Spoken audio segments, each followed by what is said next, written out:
Okay. सभी प्रिय साथियों को नमस्कार, गुड मॉर्निंग। मैं सौरभ जायसवाल आप सभी का प्रीमियर आधार आईएएस के ऑनलाइन प्लेटफॉर्म पर बहुत बहुत स्वागत करता हूं। दोस्तों, सीजीपीएससी मुख्य परीक्षा 2023 के पेपर वाइज पार्ट वाइज हम लोग क्वेश्चन आंसर डिस्कशन सीरीज हमारी स्टार्ट हुई थी। उसी सीरीज के अंतर्गत आज का जो लेक्चर है वह हमारा पेपर 5 के पार्ट 1 भारत और छत्तीसगढ़ की अर्थव्यवस्था के ऊपर में ये वीडियो है आपका।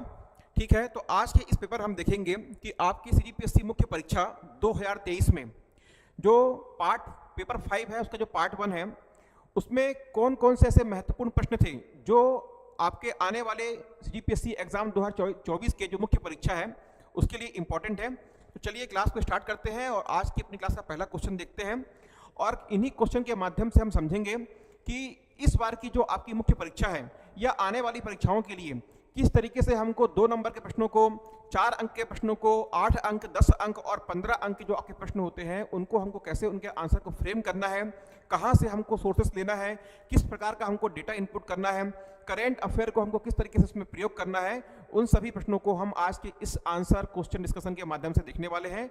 सो चलिए क्लास को स्टार्ट करते हैं और आज की क्लास का हम पहला क्वेश्चन लेते हैं।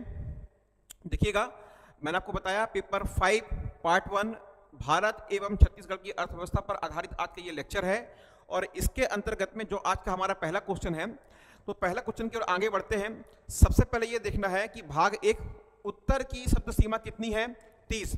कहने का तात्पर्य यहाँ पर में क्या है कि जो आपकी वर्ड लिमिट है वो है, बोलिए क्या, आपका 30। मतलब इस आपके 2 अंक के प्रश्न के लिए आपको अधिकतम 30 शब्दों का ही प्रयोग करना है। ध्यान दीजिएगा, यदि आप 30 से अधिक शब्दों का प्रयोग करते हैं तो भी आपको कितने नंबर मिलेंगे, मैक्सिमम आपको 2 ही नंबर मिलने हैं। इसीलिए यहाँ से जो आपको शब्द सीमा देता है इसका मतलब क्या होता है कि हमको उस शब्द की सीमा के भीतर ही क्या है, अपने उत्तर को लिखना है। तो पहला क्वेश्चन पढ़ते हैं। देखिए क्या बोल रहा है आपसे, बहुआयामी गरीबी के कौन कौन से प्रतिमान हैं। तो सबसे पहले जो आपकी मुख्य परीक्षा होती है उसमें सबसे अधिक कुछ इंपॉर्टेंट होता है तो वो ये कि आपको क्वेश्चन पढ़ने का पैटर्न आना चाहिए, क्वेश्चन पढ़ने का आपको तरीका आना चाहिए। कैसा तरीका होता है, क्या तरीका होता है, देखिएगा हमसे क्या पूछ रहा है। सबसे पहले क्या बोल रहा है, बहुआयामी। ठीक है, मतलब क्या, आपका मल्टी डायमेंशनल। बहुआयामी गरीबी की बात कर रहा है, मल्टी डायमेंशनल पॉवर्टी की बात कर रहा है। क्या हमसे इस क्वेश्चन में बहुआयामी गरीबी की परिभाषा की बात कर रहा है, तो क्या बोल रहे हैं हमसे, बहुआयामी गरीबी के कौन कौन से प्रतिमान है, अर्थात कौन कौन से क्या है, बोलिए आपके पैरामीटर्स हैं। तो हमको इस प्रश्न में किसी भी प्रकार की परिभाषा को नहीं लिखना है कि बहुआयामी गरीबी की परिभाषा क्या होती है। डायरेक्टली हमको ये बताना है कि जो बहुआयामी गरीबी के प्रतिमान पैरामीटर्स कौन कौन से होते हैं उनको बताना है। तो देखिएगा कि इस क्वेश्चन के लिए आंसर को कैसे फ्रेम करना है। अधिकतर बच्चे सोचते हैं जो बड़े क्वेश्चन होते हैं, जो आपके 8 नंबर के लिए, 10 नंबर के लिए, 15 नंबर के लिए प्रश्न होते हैं जिसमें शब्द सीमा कितनी होती है, 100 शब्दों की होती है, 125 शब्द की होती है और 175 शब्द की शब्द सीमा होती है। बच्चे सोचते हैं कि उन्हीं प्रश्न में क्या करना है, हमको आंसर को फ्रेम करना होता है कि क्वेश्चन का क्या होगा, आपकी भूमिका क्या होगी, उसकी मेन बॉडी क्या होगी, उसका निष्कर्ष क्या होगा। लेकिन ध्यान रखिएगा, 2 नंबर के क्वेश्चन में ही आपकी आंसर राइटिंग स्किल की परख होती है, पहचान की जाती है। क्यों? यहीं से मालूम पड़ता है कि आप 30 शब्दों में अपने प्रश्न को किस तरीके से प्रस्तुत कर रहे हैं, किस तरीके से आप उसको रिप्रेजेंट कर रहे हैं। तो चलिए देखते हैं किस प्रकार से हम इसको कर सकते हैं। सो आइए देखिए, तो प्रश्न हमसे क्या बोल रहा है, हमसे प्रश्न बोल रहा है कि बहुआयामी गरीबी के कौन कौन से प्रतिमान होते हैं। तो साथियों, सबसे पहले आपको पता होना चाहिए कि गरीबी क्या होती है। ध्यान दीजिएगा, सबसे पहले आपको पता होना चाहिए कि गरीबी अर्थात क्या, बोलिए पॉवर्टी क्या होती है। ठीक है, तो गरीबी की 2-3 प्रकार की परिभाषाएं होती है। सबसे पहला बेसिकली गरीबी की परिभाषा क्या होती है, यदि कोई व्यक्ति जो उसके जीवन निर्वाह के लिए मूलभूत आवश्यकताएं होती हैं, जो उसकी बेसिक नीड्स होती हैं, यदि वो उनकी भी आपूर्ति नहीं कर पा रहा है, यदि वो उनकी भी पूर्ति नहीं कर पा रहा है तो क्या कहलाएगा, आपका गरीब कहलाएगा। फिर गरीबी की एक और परिभाषा होती है, इसे हम कहते हैं सापेक्ष गरीबी। सापेक्ष गरीबी का मतलब क्या होता है, ध्यान दीजिएगा। पहले एक होता है आपका निरपेक्ष गरीबी, जो मैंने अभी आपको बताया। निरपेक्ष गरीबी का मतलब क्या होता है, एब्सोल्यूट गरीबी मतलब क्या, एब्सोल्यूट पॉवर्टी का मतलब क्या, जब कोई व्यक्ति अपनी मूलभूत आवश्यकताओं की पूर्ति ही न कर पा रहा हो तब क्या कहलाता है, वो आपका निरपेक्ष रूप से, एब्सोल्यूट या परम रूप से गरीब कहलाता है। ठीक है, फिर एक आता है सापेक्ष गरीबी। सापेक्ष गरीबी दोस्तों बताइए क्या होती है। तो सापेक्ष गरीबी का संबंध किससे है, तो हम बताएंगे प्रति व्यक्ति आय, पर पर कैपिटा इनकम, प्रति व्यक्ति आय से है। अर्थात यदि किसी व्यक्ति की प्रति व्यक्ति आय, यदि किसी व्यक्ति की आय उस देश के सकल राष्ट्रीय प्रति व्यक्ति आय से, उस देश के प्रति व्यक्ति आय से कम है, तो वह व्यक्ति क्या है, सापेक्ष रूप से गरीब होगा। और किसके सापेक्ष गरीब होगा, उस प्रति व्यक्ति आय से क्या है, उस व्यक्ति की आय कम है। मान के चलिएगा कि आपका 2023-24, मान के क्या ऑथेंटिक है, 2023-24 के आर्थिक सर्वेक्षण में, 2023-24 के आर्थिक सर्वेक्षण इकोनॉमिक सर्वे के अकॉर्डिंग जो भारत की प्रति व्यक्ति आय थी, कितनी, अखिल भारत स्तर पर प्रति व्यक्ति आय यह थी आपकी 1,85,825 रुपए। कितना, 1,85,825 रुपए। सापेक्ष गरीबी का मतलब क्या होता है, यदि किसी व्यक्ति की आय देश के प्रति व्यक्ति आय से भी कम है, तब वह व्यक्ति क्या होगा, आपका सापेक्ष रूप से गरीब होगा। तो अभी तक हमने दो प्रकार की गरीबी की परिभाषा को समझ लिया। एक तो क्या होता है कि आपका निरपेक्ष रूप से गरीब व्यक्ति, मतलब क्या है, एब्सोल्यूट या परम गरीबी प्राप्त व्यक्ति, मतलब क्या कि यदि वह अपने लिए रोटी कपड़ा मकान की भी आपूर्ति नहीं कर पा रहा है, 2 टाइम का भोजन भी नहीं कर पा रहा है, तब वह क्या कहलाएगा, आपका निरपेक्ष रूप से गरीब कहलाएगा। फिर आता है सापेक्ष गरीब, या आपका बोलेंगे इसको आप रिलेटिव पॉवर्टी। इसका मतलब क्या होता है कि यदि किसी देश में किसी व्यक्ति की आय उस देश के प्रति व्यक्ति आय से कम है, तब वह व्यक्ति क्या कहलाएगा, आपका सापेक्ष रूप से गरीब कहलाएगा। और तीसरी और अंतिम जो परिभाषा बनती है, इसे हम कहते हैं बहुआयामी गरीबी। क्या कहते हैं, बहुआयामी गरीबी, मल्टी डायमेंशनल, बहुआयामी गरीबी। देखिएगा, यह जो दो परिभाषाएं थी, यह आपकी बेसिक परिभाषाएं होती है, निरपेक्ष और सापेक्ष। संयुक्त राष्ट्र विकास कार्यक्रम, United Nation Development Programme, UNDP के द्वारा वर्ष 2010 में एक नया कॉन्सेप्ट, एक नई अवधारणा लाई गई और गरीबी को बताया गया कि गरीबी कोई एक आयामी, किसी एक बात को देख के, किसी एक कारण को देख के, किसी एक आधार को देख के यह आप तय नहीं कर सकते कि व्यक्ति क्या है, गरीब है। कहने का मतलब क्या है कि यदि उसके पास में रोटी कपड़ा मकान नहीं है, तो हमने क्या बोल दिया, गरीब है। हमने कह दिया इस आधार पे कि उस व्यक्ति की प्रति व्यक्ति आय, उस व्यक्ति की प्रति व्यक्ति आय देश के प्रति व्यक्ति आय से कम है, तो हमने बोल दिया वह व्यक्ति सापेक्ष रूप से गरीब है। यूएनडीपी बोलता है कि इन सब के अलावा एक नया कॉन्सेप्ट बोलिए, क्या, बहुआयामी गरीबी। ये बहुआयामी गरीबी क्या होती है कि व्यक्ति के 3 आधार माने गए हैं, व्यक्ति के गरीबी के निर्धारण के लिए 3 आधार माने गए हैं। बहुआयामी गरीबी के अंतर्गत में कोई व्यक्ति बहुआयामी रूप से गरीब कहलाएगा, मतलब क्या है, एक आयाम नहीं, एक से अधिक आयाम के लिए। और वह आयाम कौन कौन से होंगे बोलिए, तो पहले होगा आपका क्या है, शिक्षा, एक होगा स्वास्थ्य, और इसके बाद में होता है जीवन निर्वाह स्तर, मतलब आपका लिविंग स्टैंडर्ड, व्यक्ति का क्या है, आपका लिविंग स्टैंडर्ड, लाइफ का क्या, उसका लिविंग स्टैंडर्ड। तो यदि वो इन तीनों प्रतिमानों पर, यदि वो इन तीनों आधारों पर क्या है, उसको ये सुविधाएं प्राप्त हो रही है, मतलब उसको शिक्षा मिल रही है, उसको स्वास्थ्य मिल पा रहा है, और जीवन निर्वाह स्तर का मतलब ये होता है कि उस व्यक्ति को क्या है, रसोई के लिए ईंधन मिल पा रहा है, रहने के लिए आवास मिल पा रहा है, उसके बाद में उसके पास में अच्छी सड़क है, बिजली है, और आप बात कर सकते हैं कि उसका बैंक खाता है इत्यादि। यदि इसको सुविधाएं मिल पा रही हैं, इसका मतलब क्या है, यदि इसको यह सभी सुविधाएं मिल रही है, तब व्यक्ति क्या है, आपका गरीबी से ऊपर है या गरीब नहीं कहलाएगा। और यदि इन 3 प्रतिमान के अंतर्गत में बहुत सारे सूचकांक होते हैं, हम आगे देखने वाले हैं, ये क्या है, आपके बेसिक पैरामीटर हैं, और इसके अंतर बहुत सारे इंडेक्स होते हैं, बहुत सारे सूचक होते हैं। यदि कोई व्यक्ति उन सूचकों पे खरा नहीं उतर पा रहा है, मतलब यदि उन सूचकों पे उस व्यक्ति को क्या है, सुविधा नहीं मिल पा रही है, तब वह व्यक्ति क्या कहलाएगा, बहुआयामी रूप से गरीब कहलाएगा। ठीक है, तो बहुआयामी गरीबी क्या होती है कि व्यक्ति को क्या है, 3 प्रतिमान, 3 बेस, 3 आधार लिए गए हैं, शिक्षा, स्वास्थ्य और जीवन निर्वाह स्तर। देखते हैं कि इसके अंतर्गत में कौन कौन से सूचकांक होते हैं। सो हम मूव करते हैं अपने आंसर की ओर। तो देखिएगा, प्रश्न क्या बोल रहा था आपसे, बहुआयामी गरीबी के कौन कौन से प्रतिमान हैं, तो हमको अपने प्रश्न में क्या बतलाना है, बोलिए। हमको अपने प्रश्न में बहुआयामी की गरीबी की परिभाषा देके 2 लाइन में अपना समय खराब नहीं करना है, क्योंकि हमारे पास में मैक्सिमम कितनी लाइन होती हैं, शब्द सीमा 30 है हमारे पास में। आपके प्रश्न पत्र में आंसर करने के लिए केवल 3 से 4 लाइन ही होती हैं। यदि आपने परिभाषा देने में 2 लाइन बर्बाद कर दी, तो आप अपने क्वेश्चन को आगे अच्छे से नहीं बतला पाएंगे। तो जितना आपसे पूछता है आपको उतना ही आंसर करना है। तो देखिएगा क्या होगा इसका आंसर, समझते हैं। देखिए उत्तर क्या है, बहुआयामी गरीबी की माप हेतु यूएनडीपी द्वारा वर्ष 2010 से वैश्विक बहुआयामी सूचकांक, वैश्विक बहुआयामी यहां पास में नोट कर लेंगे गरीबी, वैश्विक बहुआयामी गरीबी सूचकांक, इसे हम कहते हैं आपका multi dimensional poverty index MPI, जारी किया जा रहा है कब से? आपका 2010 से। इस सूचकांक को प्रतिबिंबित करने हेतु 3 प्रतिमान, 3 पैरामीटर लिए गए हैं। कौन कौन से हैं? आपका स्वास्थ्य होगा, शिक्षा होगा और जीवन स्तर होगा। फिर आगे आपको अंतिम में लिखना है कि इन तीनों प्रतिमानों को 10 सूचकों में विभाजित किया गया है। दोस्तों ध्यान रखना, यह जो आपके CGPSC मेंस का जो आपका सिलेबस है इकोनॉमी का, उसमें दो टॉपिक है आपका गरीबी और बेरोजगारी। ये दो एक ऐसे इंपॉर्टेंट टॉपिक हैं कि आप पिछले 5 साल के पेपर को, जो क्वेश्चन पेपर को आप पलटा के देखेंगे, कोई भी एक ऐसा क्वेश्चन पेपर नहीं है जिसमें आपको इस टॉपिक से प्रश्न देखने को ना मिले। और सबसे अच्छी बात क्या होती है? सबसे आसान प्रश्न है, सबसे आसान टॉपिक होता है। हमको बस थोड़े बहुत क्या है आपके आर्थिक सर्वेक्षण से और थोड़े बहुत क्या है आपके ये जो आपका हर साल जो यूएनडीपी द्वारा क्या आते हैं डेटा आता है, इसको अपन को याद करना है और इसी के आधार पर हमको आंसर भी करना है। बार बार मल्टीपल टाइम क्वेश्चन क्या होते हैं वहीं से रिपीट होते हैं। बस मेंस मांगता क्या है आपसे? समय मांगता है, लिमिटेड कंटेंट होना चाहिए और मल्टीपल टाइम उसका क्या है रिवीजन होना चाहिए। वही क्या है मेंस की अपने आप में एक पूरी की पूरी तैयारी है। तो इसका आंसर देखिए बेसिकली क्या है, आपको 30 शब्दों में करना था और लगभग आप काउंट करेंगे तो 30 से 32 शब्द ही हो रहे हैं।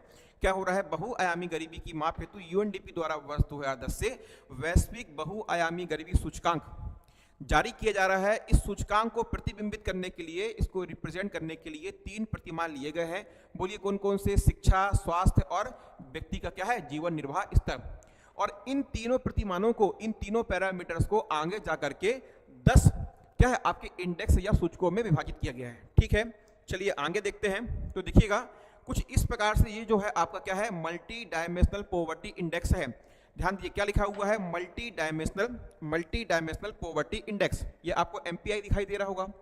देखिएगा यह जो आप ग्राफ देख रहे हैं यह किसके अकॉर्डिंग है? ध्यान देना, यह है UNDP, United Nation Development Programme. देखिएगा यह जो आपका multi dimensional poverty index MPI जारी होता है, यह वैश्विक स्तर पर, यह विश्व स्तर पर UNDP द्वारा जारी किया जाता है। और इसी का एक अपडेट डेटा या इसी का एक अलग से हमारे देश में नीति आयोग के द्वारा, किसके द्वारा बोलिए? नीति आयोग के द्वारा जारी किया जाता है। बस ध्यान देने वाली बात यह है कि जो MPI है जिसको UNDP जारी करता है, उसके जो 3 पैरामीटर हैं, हेल्थ, एजुकेशन मतलब क्या आपका शिक्षा, और फिर क्या है स्टैंडर्ड ऑफ लिविंग मतलब क्या व्यक्ति का जीवन निर्वाह का स्तर। यह जो आपके 3 प्रतिमान है, जो तीन आपके पैरामीटर्स हैं, यह आगे जाके कितने बोलिए आपके 10 सूचकों में, 10 क्या है आपके इंडेक्स में डिवाइड होते हैं। तो हेल्थ मतलब क्या है आपका स्वास्थ्य की कैटेगरी के अंतर्गत, स्वास्थ्य वाली कैटेगरी के अंतर्गत में कौन कौन से आपके इंडेक्स हैं, कौन कौन से आपके सूचक हैं। पहला आपको दिख रहा होगा न्यूट्रिशन। क्या लिखा होगा? न्यूट्रिशन। इसका मतलब क्या होता है आपका पोषण। क्या होता है? पोषण। फिर क्या आता है? चाइल्ड मोर्टेलिटी मतलब क्या होता है? शिशु मृत्यु। ध्यान दीजिएगा। फिर हमारे पास में आता है एजुकेशन। इस एजुकेशन वाले पैरामीटर में आपके कौन कौन से पोर्शन हैं? तो ईयर ऑफ स्कूलिंग मतलब क्या है? स्कूल में शिक्षा के वर्ष। और उसके बाद में क्या है? स्कूल अटेंडेंस मतलब क्या है? स्कूल में हमारी क्या है? उपस्थिति या अटेंडेंस। तीसरा आता है आपका स्टैंडर्ड ऑफ लिविंग, व्यक्ति का जीवन निर्वाह का स्तर कैसा है। इस पैरामीटर के अंतर्गत में देखिए कौन कौन से आपके सूचक या आपके कौन कौन से इंडेक्स आते हैं। एक आता है कुकिंग फ्यूल मतलब क्या है? रसोई के लिए ईंधन। दूसरा आता है आपका सैनिटेशन मतलब क्या है? आपका स्वच्छता का ध्यान होना चाहिए। फिर आता है ड्रिंकिंग वाटर मतलब क्या है? आपके लिए स्वच्छ पेयजल होना चाहिए। फिर क्या है? इलेक्ट्रिसिटी मतलब क्या है? बिजली, क्या है? बिजली की आपूर्ति प्रॉपर हो।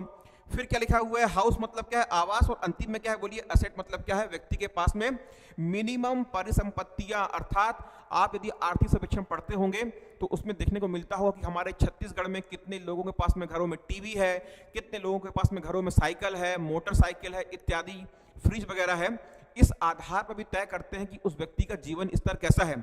यदि वह इन 10 सूचकांकों के ऊपर में खरा उतर रहा है, यदि कोई व्यक्ति के पास में ये जो 10 पैरामीटर हैं, यदि ये उस व्यक्ति को मिल पा रहे हैं, तब वह व्यक्ति गरीब नहीं कहलाएगा। ध्यान दीजिएगा, कोई व्यक्ति बहुआयामी रूप से गरीब कब होगा? तो समझिएगा, यह जो आपके 10 पैरामीटर हैं, सॉरी ये 3 पैरामीटर के अंतर्गत में यह जो आपके 10 सूचक हैं, कौन कौन सा? न्यूट्रिशन मतलब क्या है, व्यक्ति को पोषण मिल पा रहा है कि नहीं मिल पा रहा है। फिर क्या है, शिशु मृत्यु की दर, ये चेक करते हैं। इसके बाद में स्कूल के वर्ष और उसकी स्कूल में उपस्थिति। इसके बाद में क्या है, आपका रसोई के लिए ईंधन हो, कुकिंग फ्यूल है, सैनिटेशन है, ड्रिंकिंग वाटर है, और क्या है, इलेक्ट्रिसिटी, हाउसिंग और एसेट्स। ये जो आपके 10 इंडेक्स हैं, इस 10 इंडेक्स में से यदि कोई व्यक्ति 1/3, कितना बोलिए, 1/3 या 33% उसको क्या है, सुविधाएं मिल पा रही हैं, इसका मतलब क्या है, वह व्यक्ति बहुआयामी रूप से गरीब नहीं है। पर लेकिन वो इन 10 में से 1/3 को भी अचीव नहीं कर पा रहा है, उसको आपूर्ति नहीं हो पा रही है, तब वह व्यक्ति क्या कहलाएगा, बहुआयामी गरीब कहलाएगा। ठीक है, तो हमसे सिंपली इस प्रश्न में क्या पूछा था कि बहुआयामी गरीबी के कौन कौन से प्रतिमान होते हैं, सिंपल सा आंसर देना था 1 2 3। कौन सा? आपका health, education and living standard, मतलब क्या, व्यक्ति का जीवन निर्वाह का स्तर। अब मैंने आपको बताया था कि ये जो आपका multi dimensional poverty index MPI है, एक जारी करता है आपका UNDP और एक जारी करता है बोलिए कौन, आपका नीति आयोग। ध्यान देंगे, UNDP के अंतर्गत में जो 3 पैरामीटर हैं, इसके अंतर्गत में 10 आपके क्या है, इंडेक्स हैं। लेकिन जो नीति आयोग MPI जारी करता है, मल्टी डायमेंशनल पॉवर्टी इंडेक्स जारी करता है, तो हमारे नीति आयोग द्वारा जारी किए गए MPI में जो 10 आपको इंडेक्स दिखाई दे रहे हैं, इसमें 2 और जुड़ जाते हैं। कितने होते हैं? कुल 12 होते हैं। देखिएगा कौन कौन से होते हैं, तो समझिएगा। इसमें सबसे पहला आपका होता है, देखिए दिखाई दे रहा होगा आपको, हेल्थ कैटेगरी के अंतर्गत में हमने क्या देखा था अभी तक? हमने देखा था एक क्या था आपका न्यूट्रिशन, मतलब बोलिए क्या, आपका पोषण। क्या था बोलिए? पोषण। फिर सेकंड नंबर पे क्या आता है? सेकंड नंबर पे आपको मिल जाएगा, देखेंगे पहला क्या है आपका न्यूट्रिशन, मतलब क्या है, पोषण। सेकंड क्या था? चाइल्ड मोर्टेलिटी, मतलब क्या है, शिशु मृत्यु दर। तीसरी कैटेगरी आपके क्या है, इस पैरामीटर में जुड़ता है, तीसरा इंडेक्स जुड़ता है हमारे क्या है, सिर्फ भारत की बात हो रही है, तो वो कौन सा होता है? मैटरनल हेल्थ, मातृत्व स्वास्थ्य की बात होती है। किसी माता का जब वह अपने शिशु को, अपने बच्चे को जन्म देती है, उस वक्त उस माता का स्वास्थ्य कैसा है, अर्थात मातृत्व स्वास्थ्य की बात होती है। तो ये कौन सा है? पहला एक इंडेक्स हमारे क्या है, MPI, किसके द्वारा? जो नीति आयोग के द्वारा जारी किया जाता है उस MPI में, मतलब क्या, मल्टी डायमेंशनल पॉवर्टी इंडेक्स में ये एक पहला कौन सा है आपका, एक नया इंडेक्स जुड़ा है।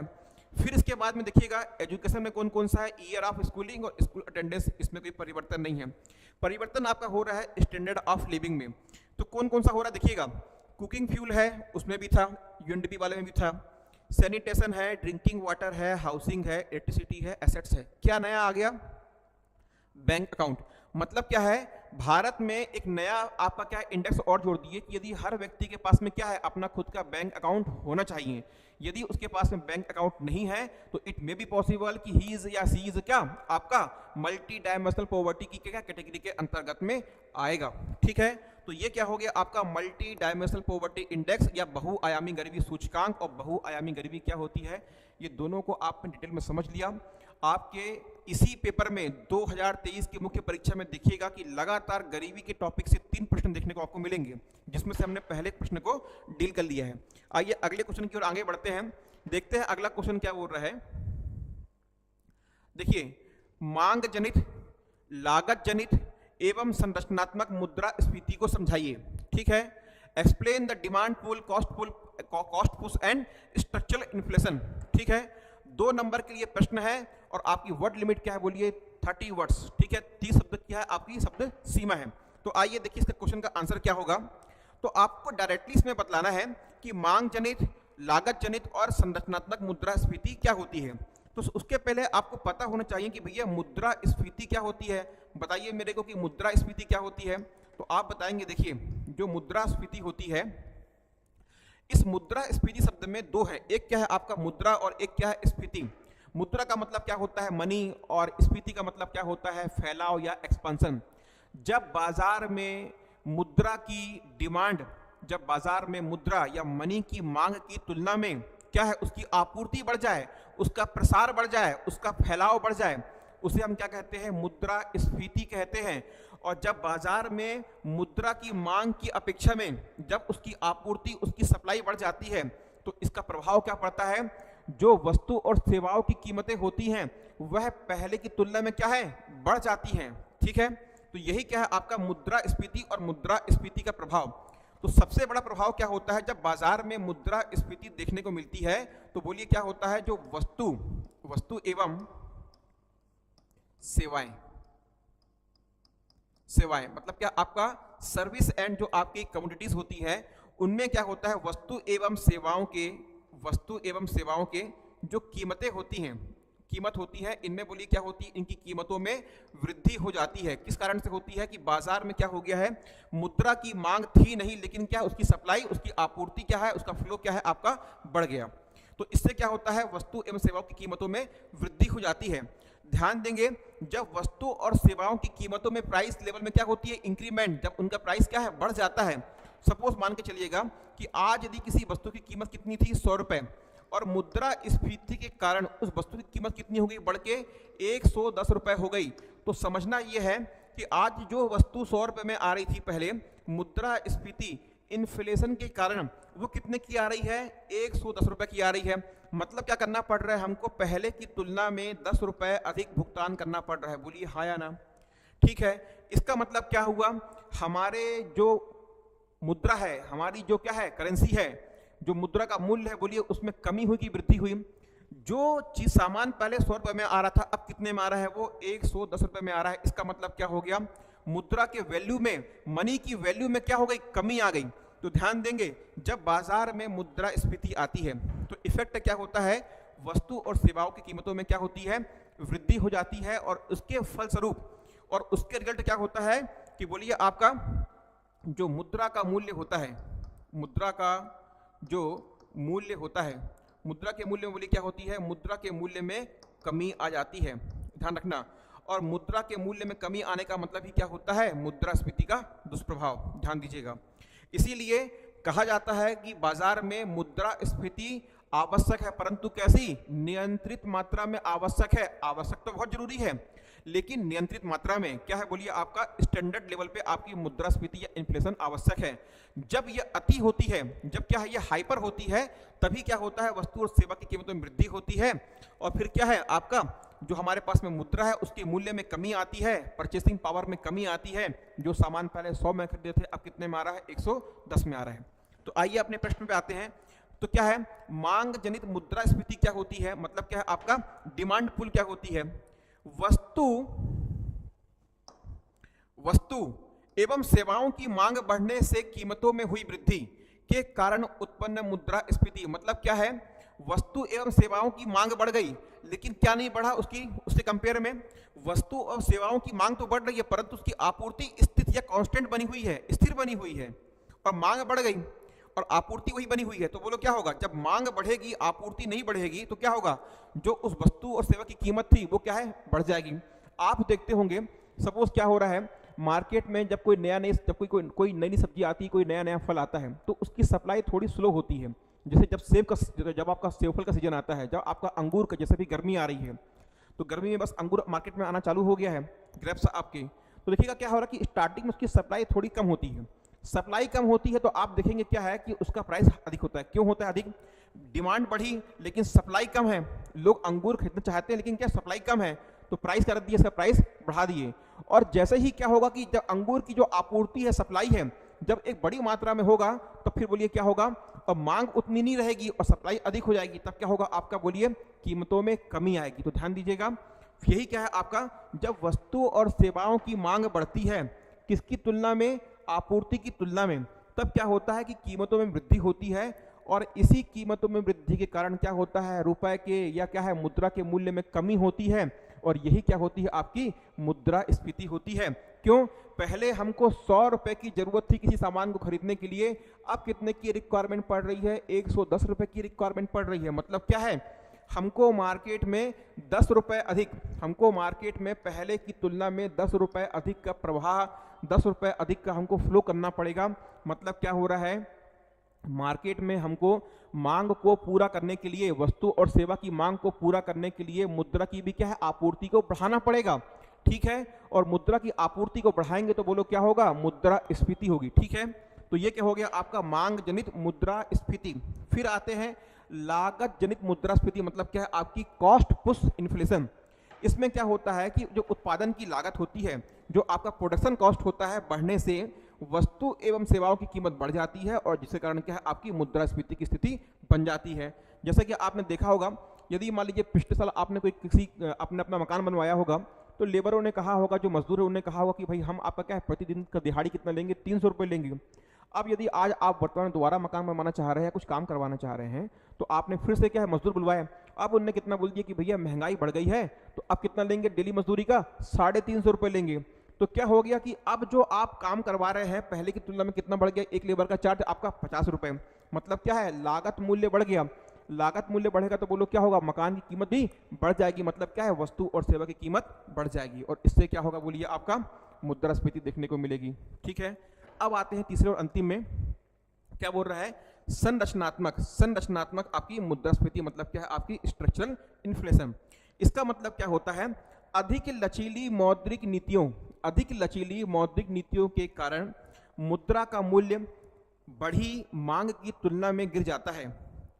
इसी अवस्था को संरचनात्मक मुद्रास्फीति कहते हैं। तो ये जो आपका शब्द आया, अधिक लचीली मौद्रिक नीति, ये क्या होती है, इसको हम बोलते हैं सॉफ्ट मॉनेटरी पॉलिसी। इसका मतलब क्या होता है, जब सरकार बैंकों के माध्यम से, जब आरबीआई अपने बैंकों के माध्यम से क्या करती है, कम ब्याज दर पर लोगों को ऋण या लोन उपलब्ध कराती है।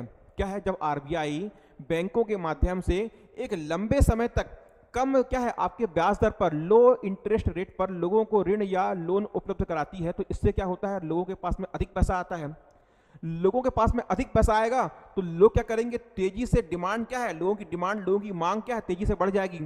अब जब लोगों की मांग तेजी से बढ़ जाएगी और आपूर्ति उस स्पीड में, उसकी तुलना में नहीं बढ़ेगी, तो बोलो क्या होगा कि वस्तु और सेवा की कीमतों में वृद्धि होगी और इससे क्या होगा, मुद्रास्फीति देखने को मिलेगी। इसे हम कहते हैं, क्या बोलिए, संरचनात्मक मुद्रास्फीति।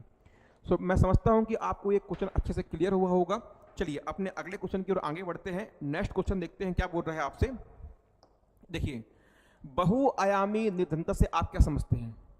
तो मैं तो दोबारा यहाँ तो अब आपको दिक्कत नहीं होगी, इसके पहले मैंने आपको बता दिया कि बहुआयामी गरीबी या आपकी बहुआयामी निर्धनता क्या होती है। हमने अभी देखा कि यूएनडीपी द्वारा वर्ष 2010 में से क्या जारी क्या हो रहा है, आपका मल्टी डायमेंशनल पॉवर्टी इंडेक्स जारी हो रहा है। उसके कौन कौन से 3 पैरामीटर है, तो हम बताएंगे क्या, आपका स्वास्थ्य है, शिक्षा है और बोलिए क्या, जीवन स्तर है। इन 3 पैरामीटर जो हैं वो कितने इंडेक्स में, कितने आपके सूचक में बटे हुए हैं, तो आप बताएंगे 10 सूचकों में बटे हुए हैं। और मैंने अभी आपको बताया कि यदि कोई व्यक्ति उन 10 सूचकों में से, उन 10 सूचकों में से या उन 10 इंडेक्स में से कौन कौन से थे आपके, जैसा क्या है वो बोलिए, आपका शिक्षा मतलब क्या है कि एक व्यक्ति कितने वर्ष तक स्कूल जाता है और उसकी उस स्कूल में उपस्थिति क्या है, उस व्यक्ति के पास में रसोई के लिए ईंधन है कि नहीं है, आवास है कि नहीं है, बिजली है कि नहीं है, बैंक अकाउंट है कि नहीं है। ये सब क्या है जो आपके 10 इंडेक्स थे। यदि किसी व्यक्ति के पास में इस 10 में से 1/3 मतलब क्या है, लगभग आप कहेंगे 3 या 4, क्या है आपका 3 या 1/3 का मतलब क्या होगा, आपका 3 से 4 इंडेक्स या सूचक, यदि वो इनको भी क्या है प्राप्त कर पा रहा है, यदि उसको उतनी भी क्या है सुविधा मिल पा रही है, तब वह व्यक्ति क्या है, बहुआयामी गरीब नहीं कहलाएगा। लेकिन इन 10 सूचकों में से वह 1/3 सूचकों में भी क्या है, ऊपर नहीं आ पा रहा है, खरा नहीं उतर पा रहा है, उसको क्या है सुविधाएं उपलब्ध नहीं हो पा रही हैं, तब वह व्यक्ति क्या कहलाएगा, आपका बहुआयामी गरीब कहलाएगा। तो आइए देखते हैं इसकी परिभाषा क्या होगी। क्या लिखा हुआ देखेंगे, परिभाषा में आपको मेंशन किया हुआ है कि संयुक्त राष्ट्र विकास कार्यक्रम यूएनडीपी के अनुसार गरीबी एक बहुआयामी संकल्पना है। मैंने आपको बताया था अभी कि क्या है आपका गरीबी, क्या है, एक बहुआयामी संकल्पना या आपका क्या है, मल्टी डायमेंशनल कॉन्सेप्ट है। बहुआयामी गरीबी बताती है कि किसी देश में लोग किन किन क्षेत्रों में और कौन कौन से क्षेत्रों में, शिक्षा में, स्वास्थ्य में, जीवन स्तर में प्रतिकूल परिस्थितियों का सामना कर रहे हैं। मतलब क्या है कि उनके पास में शिक्षा है तो स्वास्थ्य नहीं है, स्वास्थ्य है तो शिक्षा नहीं है, और दोनों है तो फिर क्या है, आपके पास में बिजली नहीं है, आवास नहीं है, ईंधन इत्यादि नहीं है। मतलब क्या है, इन क्षेत्रों में जो व्यक्ति प्रतिकूल परिस्थितियों का, एडवर्स कंडीशन का क्या कर रहे हैं, फेस कर रहे हैं, क्या कहलाएंगे, आपका यूएनडीपी के द्वारा वह व्यक्ति क्या है, बहुआयामी रूप से गरीब कहलाएंगे। या इसके अलावा या तो आप ये वाली परिभाषा को मेंशन कर सकते हैं।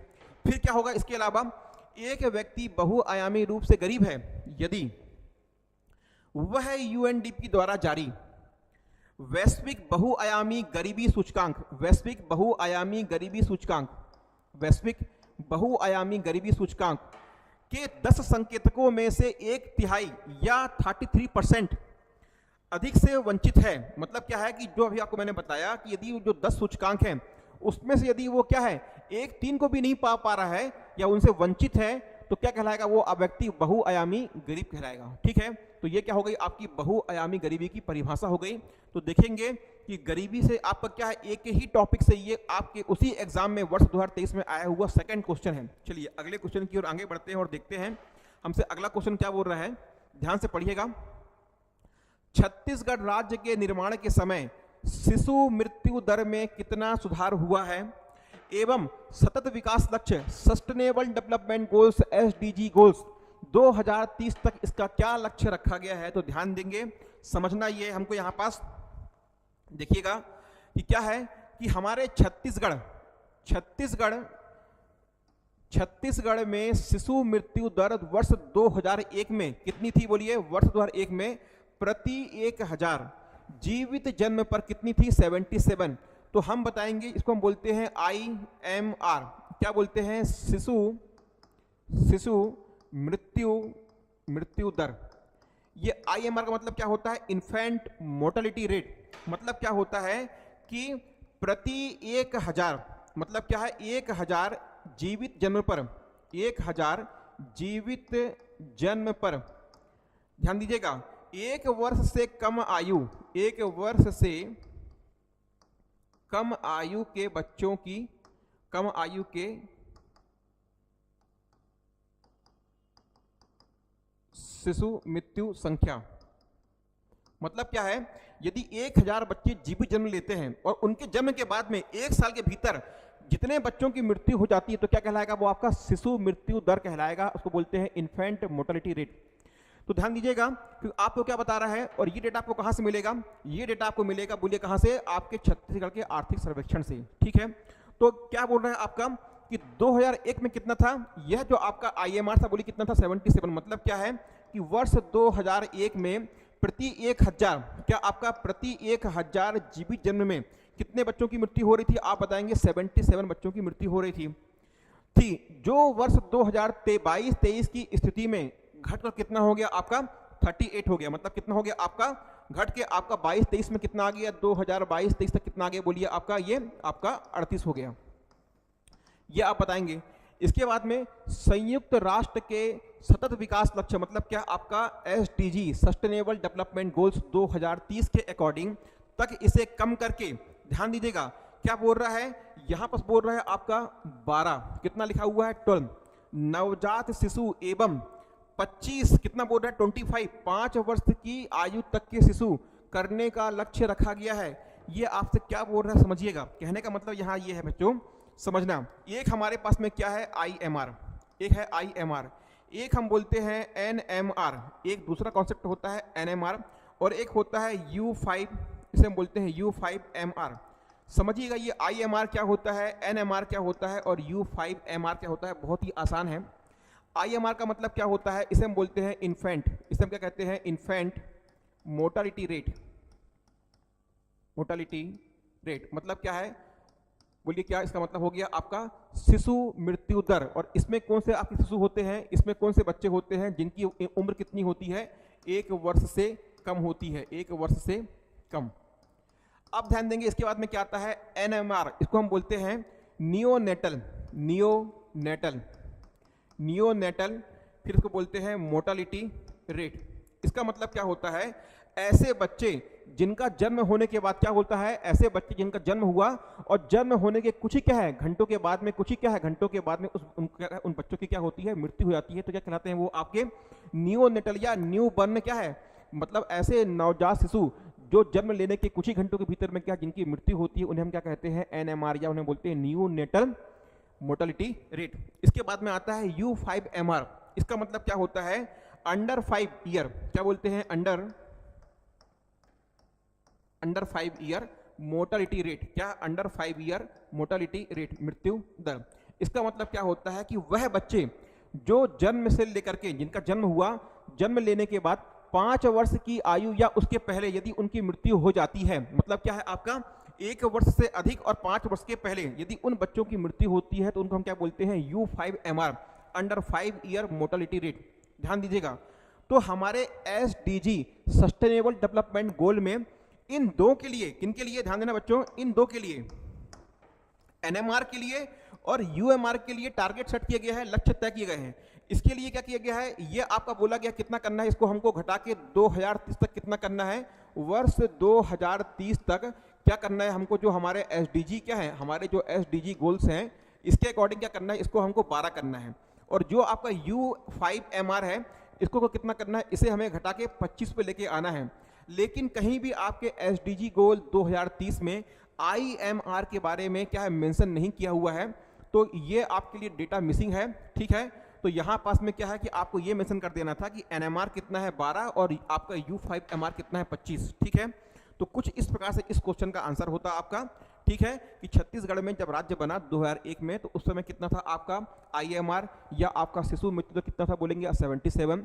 2022-23 के डेटा के अकॉर्डिंग कितना है बताएंगे आप, तो आप बतलाते कितना है आपका 38, मतलब कम हो गया, कितना पे आ गया आपका 38 पे आ गया है। इसके बाद में ऐसे बच्चे जो क्या है अभी अभी जन्म लिए हैं, मतलब क्या है जन्म के कुछ घंटे भीतर में उनकी मृत्यु होती है, मतलब क्या बोलेंगे NMR, उनके लिए SDG गोल 2030 तक बड़ी टारगेट क्या था हमारा, उनको घटा के कितना लाना है, 12 पे लाना है। और U5MR कितना टारगेट है हमारा 25 का है। ठीक है, चलिए आगे बढ़ते हैं। इसके बाद अगला क्वेश्चन देखते हैं। अच्छा चलिए देखिएगा, प्रीमियर आधार IAS आप लोगों के लिए जो इस बार आपका मुख्य परीक्षा 2024 होने वाली है, जो कि जिसकी डेट क्या है 26 जून से 29 जून 2025 क्या है, पहले से आपके लिए संभावित तिथियां हैं। इसको ध्यान में रखते हुए आप लोगों के लिए 100 दिन का क्रैश कोर्स लाया गया है। ठीक है, इस क्रैश कोर्स में सभी 7 विषयों पर आपको अध्ययन कराया जाएगा। बेसिकली आपका पूरा सिलेबस कवर कराया जाएगा।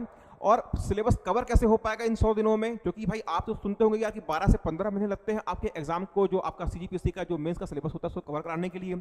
100 दिन में कैसे होगा, तो समझना कि हम उन महत्वपूर्ण क्या है टॉपिक्स पर, उन महत्वपूर्ण प्रश्नों पर चर्चा करेंगे, उन्हीं पे हम आंसर राइटिंग क्या है कि प्रैक्टिस करेंगे, जो आपके लिए एग्जाम के लिए क्या होते हैं, इंपॉर्टेंट होते हैं। तो कुछ इस तरह से आपके कम समय में सिर्फ 100 दिनों में क्या है आपकी तैयारी को अच्छे से मजबूत कराया जाएगा और आप बेहतर तरीके से CGPSC मेंस में आप बैठ पाएंगे फुल कॉन्फिडेंस के साथ में। तो करना क्या है आप लोगों को, अभी ऑफर फीस कितनी है, 15,000 रुपये इस क्रैश कोर्स के लिए है। 25 फरवरी से यह आपकी बैच स्टार्ट हो रही है। यदि आप लोग इंटरेस्टेड हैं, आना चाहते हैं, क्लासेस बाइलिंगुअल होंगी, हिंदी मीडियम की भी होंगी, इंग्लिश मीडियम के लिए भी होंगी। आप लोगों को बकायदा सभी का सभी पूरा का पूरा आपको स्टडी मटेरियल भी दिया जाएगा। बस करना यह है कि आप लोगों को दिए हुए जो आपको ये फ़ोन नंबर दिया हुआ है, इस फ़ोन नंबर पे, यहाँ पर फ़ोन नंबर सॉरी मेंशन नहीं है, तो आपको करना क्या है, हमारे ऑफिस में आकर के फ़ोन नंबर आपको क्लास में मेंशन करवा दूंगा, डिस्क्रिप्शन में आपको फ़ोन नंबर देखने को मिल जाएगा। तो करना क्या है कि आपको हमारा जो ऑफिस है, जो आपका ओल्ड हाई कोर्ट है, जस्ट उसके सामने में दैनिक भास्कर के ऑफिस के ऊपर में गुम्बर कॉम्प्लेक्स है, ऑफिस में आना है, जानकारी पता करना है, इनरोलमेंट करवाना है। और यदि आप CGPSC 24 में पास करना चाहते हैं, एग्जाम में क्वालिफाइड होना चाहते हैं, तो निश्चित रूप से आप इस कोर्स में क्या करेंगे, इनरोल करेंगे। चलिए अगला क्वेश्चन देखते हैं। इसके बाद में क्या बोल रहा है आपसे, क्वेश्चन नंबर 5, प्रति व्यक्ति आय की गणना किस तरह से की जाती है। छत्तीसगढ़ में प्रचलित मूल्यों पर विगत 5 वर्षों में प्रति व्यक्ति आय में हुई वृद्धि का वर्णन कीजिए। इंपॉर्टेंट यह कि यह प्रश्न कितने अंक का है, 4 अंक का है। वर्ड लिमिट कितनी है आपकी, 60 है। शब्द सीमा कितनी है आपकी, 60 शब्दों की है। तो ध्यान रखिएगा क्या बोल रहा है। सबसे इंपॉर्टेंट होता है हमको यह पता करना कि हमसे प्रश्न में पूछना क्या चाह रहा है बच्चों, समझना। तो क्या बोल रहा है, प्रति व्यक्ति आय। सबसे पहले क्या बोल रहा है, प्रति व्यक्ति आय। किसकी बात कर रहा है, प्रति व्यक्ति आय की गणना किस तरह से की जाती है। छत्तीसगढ़ में प्रचलित मूल्यों पर, छत्तीसगढ़ में प्रचलित मूल्यों पर विगत 5 वर्षों में प्रति व्यक्ति आय में हुई वृद्धि के बारे में बात कर रहा है कि मतलब कितनी कितनी क्या है आपकी वृद्धि किस प्रकार से आपको देखने को मिली है। तो हमको इस क्वेश्चन में क्या बताना है, सबसे पहले प्रति व्यक्ति आय होती क्या है, इसकी गणना कैसे की जाती है, और फिर जो आपसे पूछ रहा है कि छत्तीसगढ़ में पिछले 5 सालों का डेटा कैसा रहा है उसको मेंशन कर देना है। चलिए आइए देखते हैं इसका आंसर कैसे होगा आपका।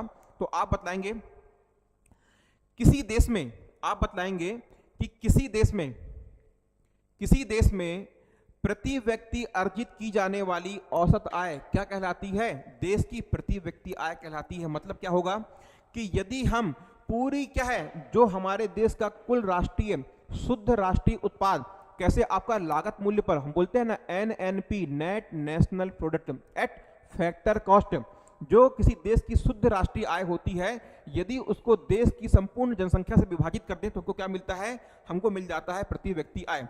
तो हमारे क्वेश्चन का पहला स्टेप क्या हो गया, प्रति व्यक्ति आय क्या होती है और इसकी गणना कैसे करते हैं, तो हमने बता दिया।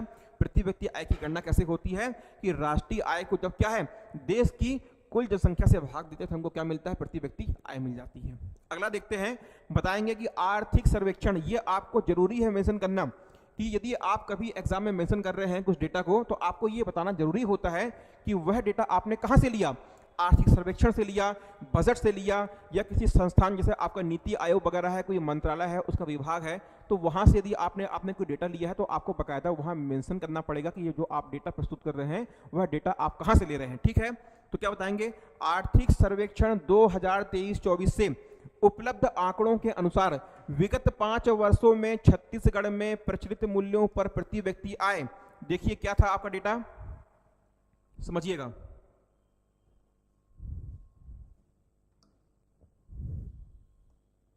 देखिए वर्ष प्रति व्यक्ति आय रुपए में, और फिर क्या है विगत वर्ष की तुलना में वृद्धि हुई या कमी हुई, या आपको तीन क्या है आपको कॉलम देना है। 18 से 19, 19 से 20, 20 से 21, 21 से 22, 22 से 23 और 23 से 24। तो देखेंगे आपका 18 से 19 में कितना था, 1,02,024 रुपए। ठीक है, तो इसकी पहले की तुलना में क्या हुआ है, ये आपका जो 17-18 में था उसकी तुलना में वृद्धि हुआ है। फिर 19-20 में कितना हो गया आपका, बढ़ के 6,000 हो गया, यहाँ 2,000 था तो वृद्धि हो रही है।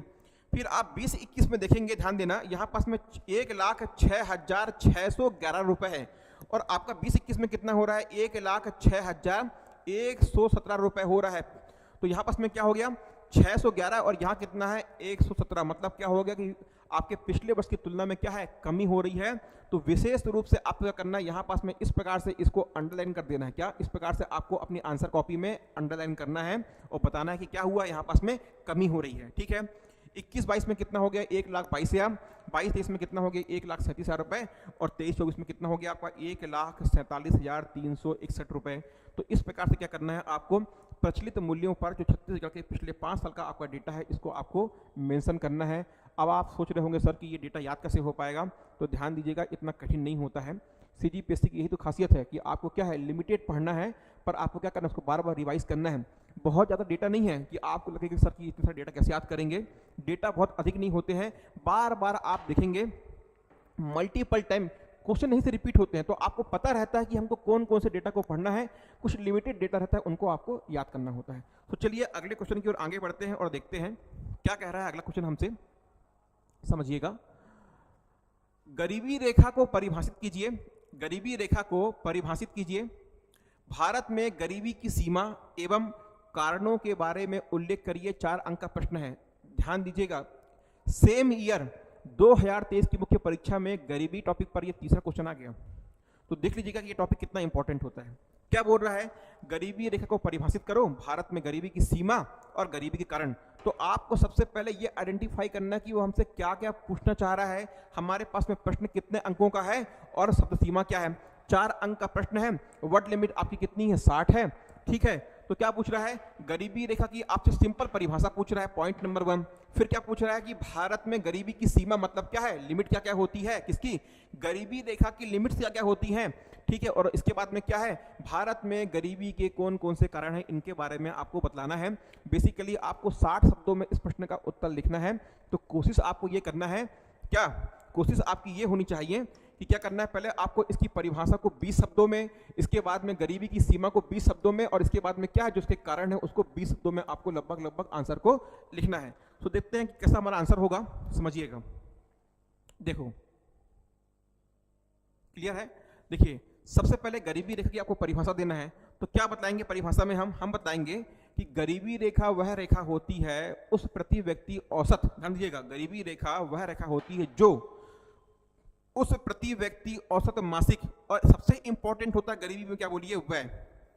मतलब क्या है, आपसे प्रश्न पूछेगा कि गरीबी का संबंध किससे है, प्रति व्यक्ति मासिक आय या प्रति व्यक्ति मासिक व्यय। मतलब क्या है उसका, आपका क्या है उपभोग पर व्यय, मतलब क्या है एक्सपेंसेस ऑन कंजप्शन। तो समझना कि जो गरीबी का संबंध है या जो गरीबी का क्या आप निर्धारण करते हैं, उसका मेजरमेंट करते हैं, पॉवर्टी का मेजरमेंट करते हैं, तो किसके आधार पे होता है? वह हमेशा क्या है, अधिकतर प्रयोग किसका होता है? आपका व्यय के आधार पे होता है। मतलब एक व्यक्ति अपने स्वयं के ऊपर में, खुद के ऊपर में कितना खर्चा कर पा रहा है, उसी के आधार पर यह तय किया जाता है कि वह क्या है, गरीब है या नहीं है। और वही क्या होती है, उसकी गरीबी रेखा होती है, प्रकट करती है, जिसके द्वारा लोग अपनी न्यूनतम आवश्यकताओं की पूर्ति कर सकते हैं। भारत में गरीबी रेखा निर्धारित करने के लिए, गरीबी रेखा के निर्धारित करने के लिए उपभोग की सीमा को आधार बनाया गया है। अभी मैंने आपको क्या बताया कि भारत में गरीबी रेखा को निर्धारित करने के लिए उपभोग मतलब क्या, आपका कंजप्शन, ठीक है, की सीमा को आधार बनाया गया है।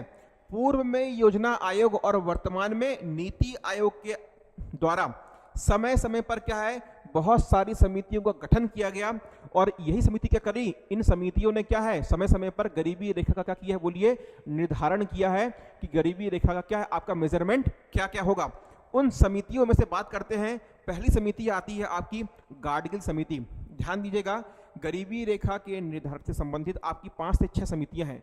तो आपको यहाँ पर सभी की सभी समितियों को क्या है, आपको मेंशन नहीं करना है। क्यों? हमारे पास में शब्द सीमा है, वर्ड लिमिट है, हमको उस सीमा के भीतर ही क्या करना है, अपने आंसर को लिखना है। तो जो भी आपको लगता है आपकी समझ में कि मुख्य मुख्य समितियां हैं, उनको आपको मेंशन करना है। 2 से 3 समितियों के बारे में आप लिख दें कि भाई उनने गरीबी रेखा को किस प्रकार से निर्धारित किया था। तो देखते हैं, पहला क्या है आपका गाडगिल समिति 1962। क्या बोलते हैं? प्रति व्यक्ति प्रति माह उपभोग पर व्यय कितना होना चाहिए? 20 रुपए। फिर क्या है, वाईके जो आपकी अलग समिति है, वाईके अलग समिति, इनने क्या बोला कि प्रति व्यक्ति प्रतिदिन न्यूनतम कैलोरी खपत। मतलब पहले गाडगिल क्या बोल रहे हैं कि वो बात कर रहे हैं कि क्या है, वह अपने ऊपर क्या करेगा, प्रति माह कितना करेगा, 20 रुपए खर्च कर रहा है, तो वह व्यक्ति क्या है, आपका गरीब नहीं कहलाएगा। मतलब गरीबी रेखा क्या हो गई, यदि वह व्यक्ति अपने लिए प्रति माह 20 रुपए खर्च कर पा रहा है तो वह गरीब नहीं है, यदि नहीं कर पा रहा है तो गरीब है, और कर पा रहा है तो गरीब नहीं है। सेकंड, वाई के अलग क्या बोलते हैं कि एक व्यक्ति जो प्रतिदिन जो उसको न्यूनतम कैलोरी की रिक्वायरमेंट होती है, आवश्यकता होती है, यदि उसको भी क्या है पूर्ति नहीं हो पा रही, तब क्या है, वह व्यक्ति गरीब कहलाएगा। तो इसके अकॉर्डिंग गरीबी रेखा क्या होगी, बोलिए आपका? तो ग्रामीण क्षेत्रों में यदि कोई व्यक्ति को 2400 कैलोरी उपलब्ध हो रही है तब वह गरीब नहीं है, और यदि 2400 कैलोरी भी उपलब्ध नहीं हो पा रही तब वह क्या व्यक्ति गरीब कहलाएगा। और शहरी क्षेत्रों में कितना होगा आपका? 2100 कैलोरी। ये अंतर क्यों है? ग्रामीण क्षेत्रों में लोग क्या करते हैं, कृषि कार्य करते हैं, पशुपालन करते हैं, तो शहरी क्षेत्रों की तुलना में क्या है, वो अधिक मेहनत करते हैं, तो उनको अधिक कैलोरी की क्या होती है, आवश्यकता होती है। चलिए अगला देखते हैं क्या बोल रहा है सुरेश तेंदुलकर समिति। ये क्या बोलते हैं, प्रति व्यक्ति प्रतिदिन व्यय कितना होना चाहिए ग्रामीण क्षेत्रों के लिए? 27 रुपए, और शहरी क्षेत्रों में कितना होना चाहिए आपका? 33 रुपए। ये बात कब की हो रही है? यह बात हो रही है आपके 2009 की। ध्यान देंगे, क्या है, वर्ष 2009 की कंडीशन में सुरेश तेंदुलकर समिति ने बताया कि यदि एक व्यक्ति एक दिन में अपने ऊपर में ग्रामीण क्षेत्र में 27 रुपए खर्च कर पा रहा है, तब वह व्यक्ति क्या है, आपका गरीब नहीं कहलाएगा। और शहरी क्षेत्र में कितना? आपका 33 रुपए, तो वह व्यक्ति गरीब नहीं कहलाएगा। ठीक है, तो ये आपके क्वेश्चन का पहला पार्ट हो गया, यह आपके क्वेश्चन का दूसरा पार्ट हो गया। मतलब क्या है, गरीबी रेखा की सीमा का निर्धारण। अब बढ़ते हैं अपने क्वेश्चन के अगले और लास्ट पार्ट की ओर। क्या बोल रहे हैं आपसे? भारत में गरीबी के कारण। तो आपको बताना है भारत में गरीबी के कारण, और सबसे पहला और सबसे बड़ा कारण क्या होता है आपका? बेरोजगारी। ध्यान रखिएगा, बोलते हैं ना कि आपका अंडा पहले आया कि मुर्गी पहले आया, तो याद रखिएगा आपका इकोनॉमी प्रश्न बनता है कि गरीबी पहले आई कि बेरोजगारी पहले आई। तो आप बताएंगे सर गरीबी का सबसे बड़ा कारण बोलिए क्या है आपका? बेरोजगारी। भले इस प्रश्न का उत्तर ना मिल पाए कि अंडा पहले आया कि मुर्गी, लेकिन इस प्रश्न का डेफिनेटली उत्तर है क्या है कि पहले बेरोजगारी आती है। पहले लोगों के पास में जॉब ही नहीं रहेगी तो लोगों की इनकम कहां से होगी, और यदि आदमी के पास में इनकम नहीं होगी तो व्यक्ति बताओ अपने ऊपर में जितना खर्च करना था क्या कर पाएगा? तो नहीं कर पाएगा। तो क्या है, व्यक्ति आपका बोली क्या? गरीब कहलाएगा। गरीबी रेखा के नीचे का क्या है, वो जीवन यापन करेगा। तो गरीबी का सबसे बड़ा कारण क्या है? तो आप बताएंगे बेरोजगारी। क्या है? बेरोजगारी जो होता है, अनएम्प्लॉयमेंट जो होता है, निर्धनता या गरीबी का सबसे प्रमुख कारण होता है। फिर क्या बताएंगे? जनसंख्या में तीव्र वृद्धि। ठीक है, अगला क्या है? पूंजी का अभाव। कोई व्यक्ति काम तो करना चाहता है पर उसके पास में क्या है? पूंजी ही नहीं है।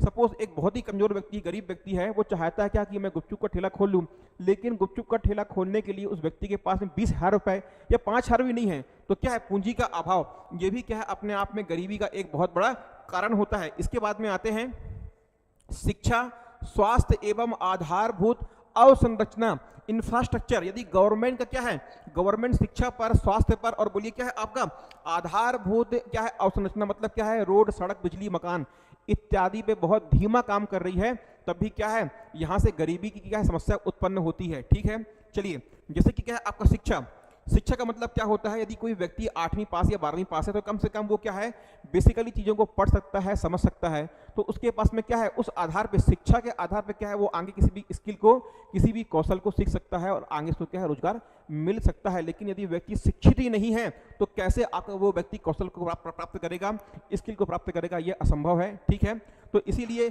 शिक्षा, स्वास्थ्य की बात कर लें, यदि व्यक्ति को उसके जीवन में जितना पोषण आहार मिलना था वो नहीं मिल पा रहा है तो क्या हमेशा वो अपनी लाइफ में क्या रहेगा, अस्वस्थ रहेगा, फुल इफिशिएंसी के साथ में काम नहीं कर पाएगा।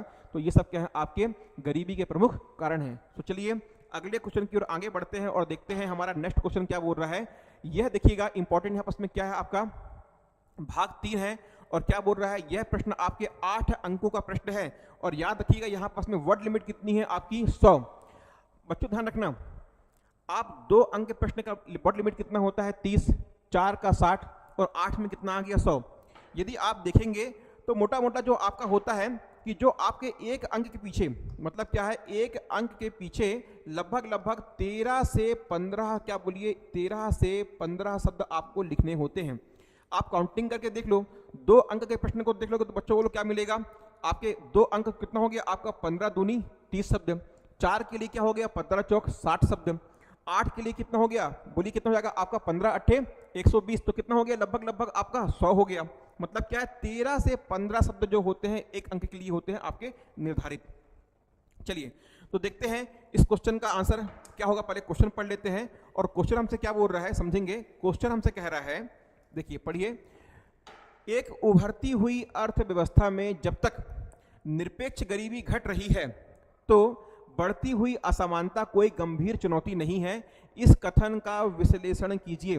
क्या इसका मतलब होगा, अभी आपको मैंने आज की क्लास में स्टार्टिंग में ही बतलाया कि निरपेक्ष गरीबी और सापेक्ष गरीबी क्या होती है, तो ये तो आप पकड़ लोगे कि सबसे पहला आपको यहाँ पास में कीवर्ड क्या है, कीवर्ड पकड़ना है आपको एग्जाम में। तो देखिए सबसे पहला कीवर्ड क्या है, उभरती हुई अर्थव्यवस्था, मतलब क्या आपकी इमर्जिंग इकोनॉमी, एक उभरती हुई अर्थव्यवस्था। फिर क्या बोल रहा है, निरपेक्ष गरीबी घट रही है। फिर क्या बोल रहा है, आय में असमानता के क्या है, बढ़ती हुई असमानता। इस बढ़ती हुई असमानता का मतलब क्या है, बोलिए असमानता किसमें होती है, आय में असमानता। मतलब क्या है कि जो देश की प्रति व्यक्ति आय है या देश की प्रति व्यक्ति जो औसत आय है और कोई दूसरा व्यक्ति है उस प्रति व्यक्ति आय से कम चल रहा है, मतलब क्या है कि उसकी आय में क्या बोलिए असमानता या डिफरेंस आ गया। मतलब क्या है कि बढ़ती हुई असमानता का मतलब क्या है, यहाँ पास में इनडायरेक्टली आपसे सापेक्ष गरीबी के बारे में बात कर रहा है। याद रखिएगा, बढ़ती हुई असमानता मतलब क्या है, आय में असमानता, आय में असमानता।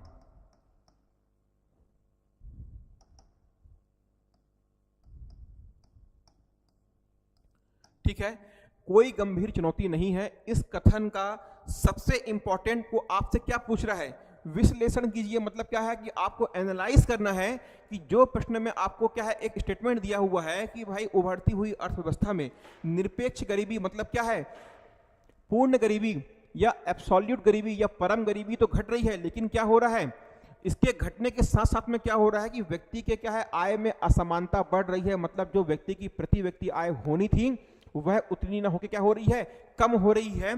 तो क्या ये कोई गंभीर चुनौती है या नहीं है, इस बारे में आपको अपने क्या करनी है, अपनी खुद की एक राय देना है। तो ध्यान दीजिएगा, 8 नंबर का प्रश्न है, शब्द सीमा 100 है।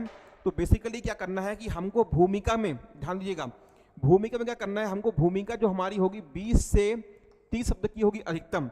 फिर हमारा जो मुख्य भाग होगा वो कितना होगा आपका 50 से 60 शब्द का होगा। और जो हमारा निष्कर्ष होगा वो कितना होगा, निष्कर्ष भी हमारा 20 से 30 शब्दों का होगा। कुछ इसी प्रकार से क्या होता है, भूमिका, मुख्य भाग जिसको हम बोलते हैं क्या आपका मेन बॉडी, और अंतिम में क्या होता है निष्कर्ष। कुछ इस प्रकार से आपको शब्दों में बांटना है। 2 नंबर आपको इस प्रश्न में मिल जाएंगे आपकी भूमिका पे, आपके क्या है स्टार्टिंग पे। ठीक है, आप इसके बाद में जो आपका मेन बॉडी या आपका जो मुख्य भाग होता है इसमें लगभग आपको मिल जाते हैं 5 से 6 नंबर, और यहाँ से कितने मिलते हैं आपको 2 नंबर। तो ध्यान दीजिएगा, जो बड़े क्वेश्चन होते हैं उसमें तय होता है कि आप भूमिका कैसी दे रहे हैं, आपका मुख्य भाग, आपका मेन पोर्शन, आपकी मेन बॉडी में आपने क्या लिखा है और निष्कर्ष आपने कैसा दिया है। तो ध्यान रखने वाली बात ये होती है कि निष्कर्ष कभी भी आप यदि इकोनॉमी में, भारतीय अर्थव्यवस्था में, छत्तीसगढ़ की अर्थव्यवस्था में यदि आप निष्कर्ष लिख रहे हैं तो निष्कर्ष में आपको एक गलती कभी नहीं करना है, कभी भी आपको नकारात्मक आपका क्या है निष्कर्ष या आपको कंक्लूजन नहीं निकालना है। मतलब क्या है कि ऐसा नहीं हो पा रहा है, ये नहीं हो पा रहा है, यह कमी है। आपको हमेशा और हमेशा निष्कर्ष कैसा निकालना है, कंक्लूजन कैसा निकालना है, आशावादी निकालना है, ऑप्टिमिस्टिक निकालना है कि हाँ सब कुछ अच्छा होगा, हमारे पास में पानी नहीं है लेकिन सबको पानी मिलेगा, भैया सबको पंखा मिलेगा, भैया सबको हवा मिलेगी। जैसे मोदी जी बोलते हैं ना, सबका साथ सबका विश्वास, और फिर क्या होगा बोलिए, सबका विकास। मतलब सोर्सेस हो ना हो, रोजगार हो ना हो, लेकिन क्या है सबको मिलेगा, मतलब आशावादी क्या है उम्मीद। फिर क्या होगा, आपका जो निष्कर्ष कैसा होगा, आपका वो सुझाववादी होगा। मतलब क्या करना है, आपको अपने सुझाव देना है, और याद रखिएगा ऐसे सुझाव मत देना जो सिर्फ आपको समझ में आए। किसको समझ में आना चाहिए, जो व्यक्ति कॉपी चेक कर रहा है उसको भी वह सुझाव समझ में और पसंद आना चाहिए।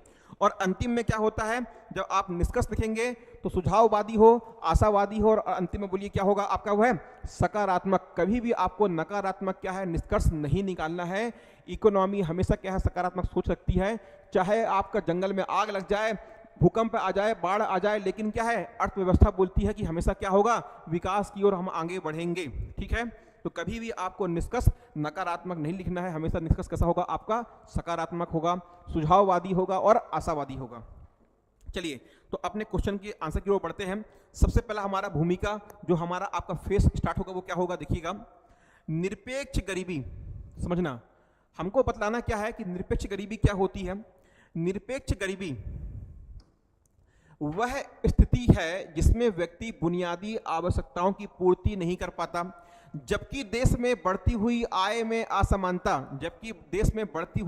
असमानता सापेक्ष गरीबी को दर्शाती है। तो पहले आपने क्या बता दिया कि जिस प्रश्न में आप बात कर रहे हो निरपेक्ष गरीबी क्या होती है और सापेक्ष गरीबी क्या होती है, आपने इसमें समझा दिया।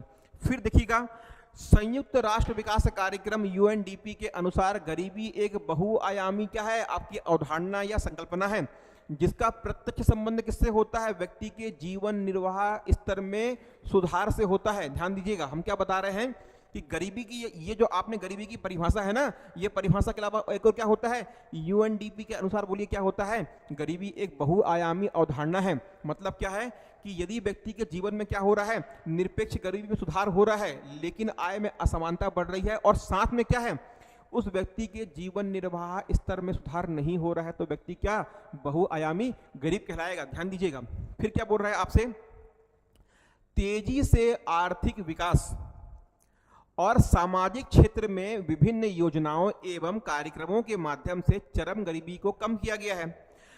इन सब के बावजूद वर्तमान में देश में अमीर और गरीब के बीच एक बड़ा अंतर, अर्थात बोलिए क्या है, आय में विषमता का एक बड़ा अंतर बना हुआ है। अतः यह कहना उचित नहीं होगा कि उभरती हुई अर्थव्यवस्था में आय में असमानता क्या है, बोलिए आय में असमानता एक गंभीर समस्या नहीं है।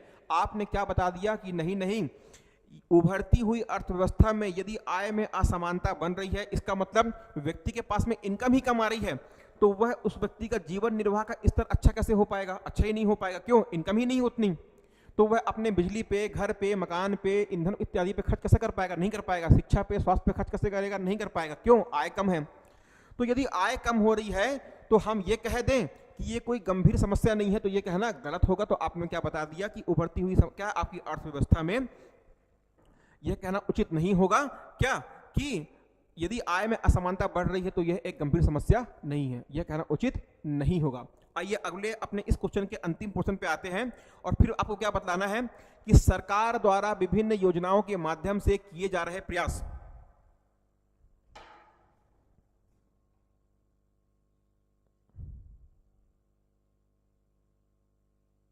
थोड़ा आगे बढ़ गए, आते हैं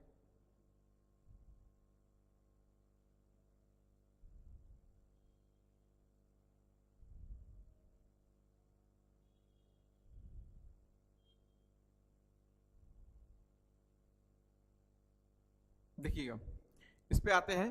क्या बोल रहा है आपसे, गरीबी उन्मूलन की दिशा में, गरीबी उन्मूलन की दिशा में, ध्यान दीजिएगा, गरीबी उन्मूलन की दिशा में वर्तमान की क्या क्या स्थिति, हमको फिर अब अगला ये मेंशन कराना है। तो क्या बताएंगे, संयुक्त राष्ट्र विकास कार्यक्रम यूएनडीपी द्वारा जारी वैश्विक बहुआयामी गरीबी सूचकांक एमपीआई 2018 के अनुसार 2005-6 और 2015-16 के बीच में क्या हो गया है, 270 मिलियन लोगों को क्या है गरीबी रेखा से बाहर निकाला गया है। कितना? 270 मिलियन लोगों को गरीबी रेखा से बाहर निकाला गया है। सॉरी, थोड़ा सा आपका इसमें कुछ मिसमैच हो रहा है, एक सेकंड। ठीक,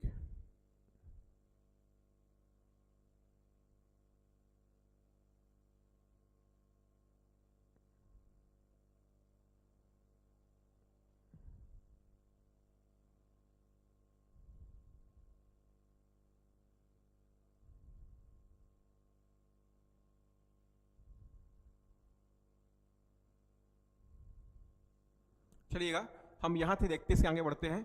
तो हमने क्या बताया, हमारे प्रश्न में हमने बता दिया कि क्या है कि एक उभरती हुई समस्या पे, तो आपने क्या बताया, तो इस कथन का विश्लेषण करिए। तो हमने क्या बता दिया कि भाई ये आपकी गरीबी होती है, और हमने ये बताया कि गरीबी सिर्फ एक सापेक्ष और निरपेक्ष नहीं, इसका एक नया अवधारणा क्या है बोलिए आपका, बहुआयामी गरीबी जैसी कोई चीज होती है। और उसके लिए आवश्यक क्या है, जीवन निर्वाह स्तर अच्छा हो, और वह अच्छा कब होगा, जब व्यक्ति के पास में क्या होगी, उसकी अधिक आय होगी। मतलब क्या है, आय में असमानता नहीं होगी, तभी क्या है वह व्यक्ति अच्छा जीवन को क्या है जी सकेगा।